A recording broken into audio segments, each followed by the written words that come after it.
Proud here in Shomrei Emunah to be hosting this program, and it is an honor to be partnering with such an idealistic group of people who are here to bring awareness to the special mitzvah of Tcheles. V'chol mi she'oskim b'tzarchei tzibur b'Emunah, HaKadosh Baruch Hu yishalem scharam.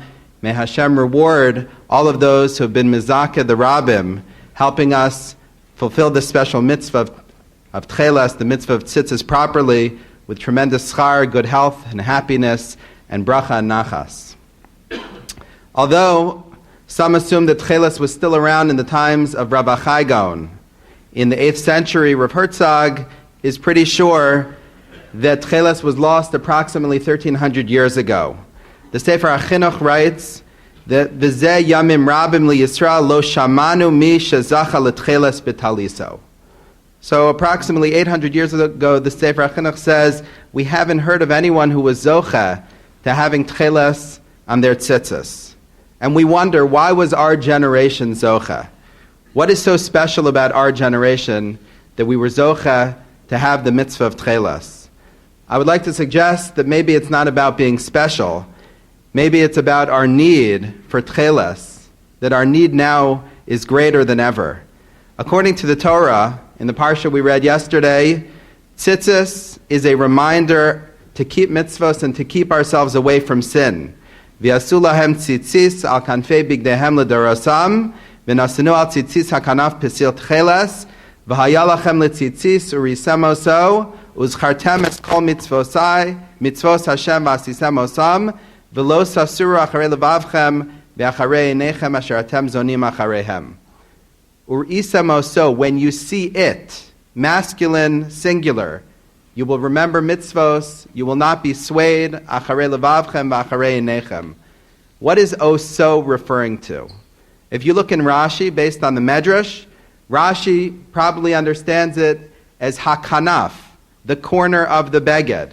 When you see the corner of the beged and you see the tzitzis strings, says Rashi, minyan gematria shel tzitzis, Sheish meos, tzitzis read the way it's pronounced with 2 yuds, equals in gematria to 600.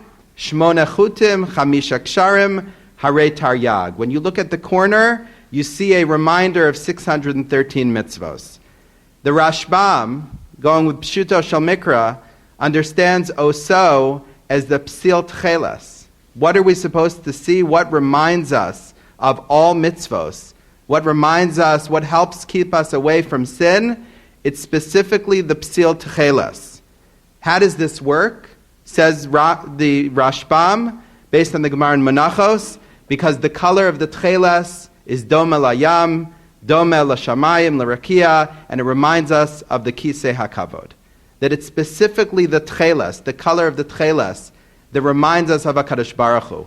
And there are different explanations. The Sefer HaChinuch writes that it's specifically the blue and white together, that the white reminds us of the physicality of man, the sheleg that from which man was created, and the strings which are the gidim of a person, and the blue, the Tekhelet, reminds us of the spirituality, of the neshama, of the Kisei HaKavod.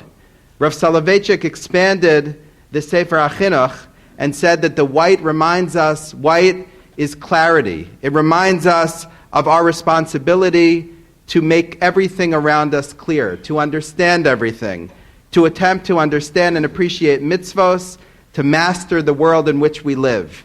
But together with that white, we also need blue, because blue is the opposite. It reminds us of the mysterious, the mystical, the remote, the transcendental, the infinite, things that are beyond human reach, things that are beyond our capacity to understand. The Balei HaMusar tell us that there are many reasons that we unfortunately don't keep mitzvos the way we're supposed to. Sometimes we have trouble appreciating the significance of the mitzvos. Sometimes it's just laziness, passivity. But sometimes, and this may be the greatest challenge of our generation, we're consumed with the thought that we know better, that in some way we're greater. And this is the reminder of the Tcheles Shivisi Hashem L'Negdi Samid, to be humbled in front of the Ribono Shel Olam. So why do we need this reminder now more than ever? The Gemara in Sota teaches us, Be'ikvos Meshicha Chutzpah Yaska. In the generation before Mashiach, in which we find ourselves, there will be increased arrogance. There will be decreased humility. In an age that we're so advanced technologically, scientifically, and the world around us sees religion as outdated, this attitude seeps into all corners of life, even the observant community. I remember when I used to attend Rav Aaron Lichtenstein's shir, his Tuesday night shir in the Grus Kollel. There was, every month, there was a question and answer session. And a regular attendee, a Talmid Chacham, who was also a professor, said to Rav Aaron, how do we understand the concept of Yeridas Hadoros? What does it mean that there's spiritual regression? Look at us. Look at what we know. Look at technological advances. Look at our scientific knowledge. Rav Aaron, humble of humble, was so troubled by the question, I remember he was visibly disturbed. He was actually shaking as he responded. And his response was simply asking the man, have you ever studied the Ramban al HaTorah? And if you have, you wouldn't have that question. But to me, the question showed a pervasive attitude of our generation. And it made very clear that a generation that has mastered the white strings, using the imagery of Rav Soloveitchik, is a generation that is in dire need of the blue strings.